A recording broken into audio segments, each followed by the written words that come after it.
Hello दोस्तों, ये मेरा पहला यूट्यूब चैनल है। Please support my channel. ये उन 100 कुओं में से पहला कुआं है जिन्हें हम इस वीडियो में बनाने वाले हैं। पानी पानी पानी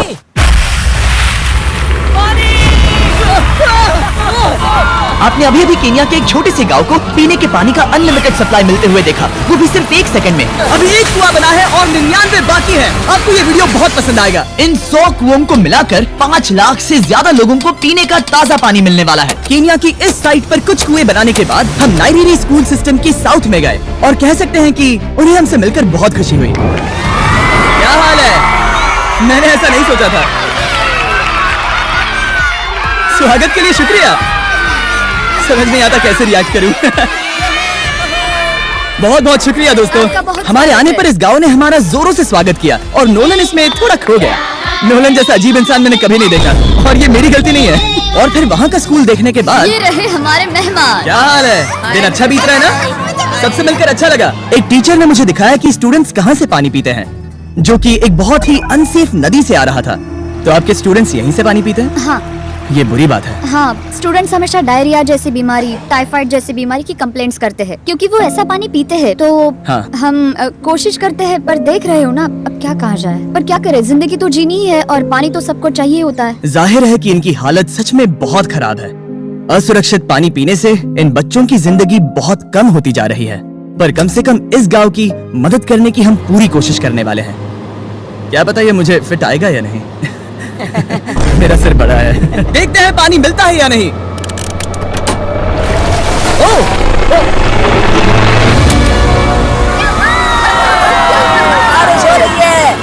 क्या नजारा है। पानी जमीन से बाहर आने के बाद उसे ऐसे बैरल्स में इकट्ठा किया गया और बैरल्स को वाटर टावर्स पर लगाने के बाद आसपास के गांव के लोगों के पास सिर्फ पीने के लिए साफ पानी ही नहीं था, पर एक प्रेशराइज्ड वाटर सोर्स भी था, जिसका मतलब है कि लॉन्ड्री के लिए सुरक्षित पानी भी मिलेगा। और खींचो। मुझे बताओ ये नोलन की मॉम से कितना हैवी है? नोलन की मॉम से दुगना। मैं तुम्हें यहाँ से धकेल दूंगा। ठीक है, इसे अब यहाँ रख दो।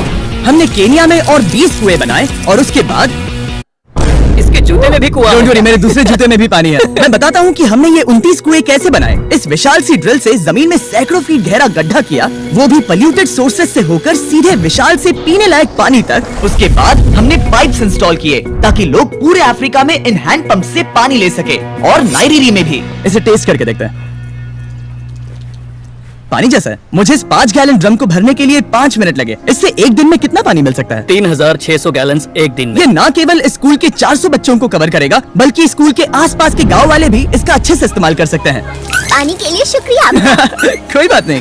ये पंप नॉन स्टॉप 30 सालों तक चल सकता है। आपको लग रहा होगा कि इस तरह का बड़ा काम करने के लिए एक बड़े गवर्नमेंट की जरूरत पड़ेगी, पर ये सच नहीं है। ये प्रॉब्लम सुलझाना बिल्कुल मुमकिन है और ऐसी चीजें करने के लिए इंसानियत को आगे आना ही चाहिए। आपकी कामयाबी का राज क्या है? सच कहूँ तो ऐसा कुछ खोजो जो तुम्हें करना पसंद है, उसे लंबे समय तक करो और तुम्हें कामयाबी जरूर मिलेगी। मैं इससे बहुत करीब लाने वाला हूँ। देख रहे हो? मजेदार है ना? जरा ऊपर देखो, वो रिकॉर्ड कर रहा है। ठीक है, मैं इसे करीब लाने वाला हूँ। ठीक है। हाँ, तुम खुद को देख सकते हो। हम इस गांव के लिए भी कुआं बना पाए, इस गांव के लिए भी और इन दूसरे 12 गाँव के लिए भी। और जब हम ये पंप्स लगा रहे थे तब हमने यहाँ के एक स्कूल को नए कंप्यूटर से अपग्रेड भी कर दिया। बच्चों को ये कैसा लगा? शुक्रिया, उन्हें बहुत पसंद आया। खुशी है कि सब ठीक से हो गया। हमने क्लासरूम्स में नया फर्नीचर भी लगाया, उसके साथ कुछ शेल्व्स नई बुक्स के साथ, और सभी स्टूडेंट्स को एक फुटबॉल भी दिया। यहाँ तक कि सभी क्लासरूम्स में नए व्हाइट बोर्ड्स और प्रोजेक्टर्स भी लगाए। आप सबको ये प्रोजेक्टर पसंद आया? हम चौक का इस्तेमाल कर रहे थे जिससे बहुत डस्ट होता था, लेकिन आज सब कुछ साफ है। हमें इस बात की खुशी है। कोई बात नहीं, इतना तो कर ही सकते हैं। पर जब हम 45वें कुएं की साइट पर गए तब एहसास हुआ कि वहाँ का हाल और भी बुरा है। जब भी उन्हें पानी की जरूरत पड़ती थी तब उन्हें जंगल से 1 मील खतरनाक रास्ता तय करके जाना पड़ता था, जो एक विशाल सी पहाड़ी से जाता है। मैं जल्दी उठता हूँ, लगभग सुबह 4 बजे, ताकि मैं स्कूल के लिए पानी ला सकूँ। यहाँ से पानी निकालना सेफ नहीं है। ये जगह बहुत स्लिपरी है, जिससे किसी को चोट लग सकती है। हमने उनके कुएं पर काम करना शुरू किया तब उन्होंने मुझे दिखाया कि वो पानी कहाँ से निकालते थे। आपको दिन में ऐसे कितने चक्कर लगाने पड़ते हैं? 2 बार। दिन में 2 बार? ओह वाह! तो एक आम स्टूडेंट ऐसा ही कुछ ले जाता है? हाँ। ओह गॉड! अगर 200 स्टूडेंट्स ऐसा रोज करते हैं तो ये कितना मुश्किल होगा? बहुत मुश्किल हो सकता है। ओह गॉड! ये ढलान तो बहुत बढ़िया है। अरे यार, ये ढलान तो रुकने का नाम ही नहीं ले रही। हर रोज मैं सच में दंग रह गया कि ये चढ़ाई कितनी मुश्किल थी। ये सब इतना कुछ करते हैं ताकि वो यहाँ तक पहुँच सके जहाँ इन्हें साफ पीने का पानी मिल सके। आमतौर पर आप पानी यहीं से लेते हो? हाँ। और पानी भरने के बाद ये जग्स लगभग 18 किलो तक हो जाते हैं, जो इन बच्चों के लिए पहाड़ियों से ले जाने के लिए बहुत मुश्किल है। लेडीज आराम से ये 2 उठा सकती ओह, हैं। तो मैं अभी जरूर ले जा पाऊंगा। और एक बार हमने जग्स भर लिए, उसके बाद वक्त था वापस ऊपर जाने का। जल्दी करो, चलते हैं। इससे तो पसीना भी नहीं आ रहा है। मैं ले लूंगा। और अब घंटों तक असुरक्षित पानी को इकट्ठा करने के बजाय उनका नया पंप स्कूल के बस 10 फीट दूर था, तो अब ये यहाँ से पानी ले सकते हैं। बहुत थक गया। और फिर हम गए हमारे अगले गांव में, जहां हमने बनाया हमारा 46वां कुआं। पर हमें एक प्रॉब्लम से गुजरना पड़ा। हमने देखा कि ये गांव आधे से बटा हुआ है, वो भी इस खतरनाक सी नदी से। ये अभी इतनी खतरनाक नहीं लगेगी, पर जब बारिश का मौसम आता है, पानी ऊपर तक आकर इस पुल को पूरी तरह से निगल लेता है। और ये पुल इसलिए इतना जरूरी है क्योंकि वहाँ जो गांव है, वहीं पर सभी हॉस्पिटल्स और स्कूल्स हैं, इसलिए यहाँ से रोज गुजरना पड़ता है। ये खतरनाक है, लेकिन इस पुल के अलावा इनके पास और कोई ऑप्शन नहीं है। जब ये नदी उफान पर होती है तो ये किसी को भी बहा ले जाती है, लोग, स्टूडेंट्स, यहाँ तक कि जानवर। हाल ही में इस नदी को क्रॉस करने की कोशिश में हमने 3 लोगों को खो दिया। इस तरह किसी की जान जाना पागलपन है और हम इसे स्वीकार नहीं कर सकते। और जिस पल हमने इस बारे में सुना, तब हमें मदद करनी ही पड़ी। तो पंप तक जाने वाले पुल को जब हमने ठीक करना शुरू किया, तब हमने केनिया से 2000 मील दूर जिम्बाब्वे देश का भी सफर तय किया।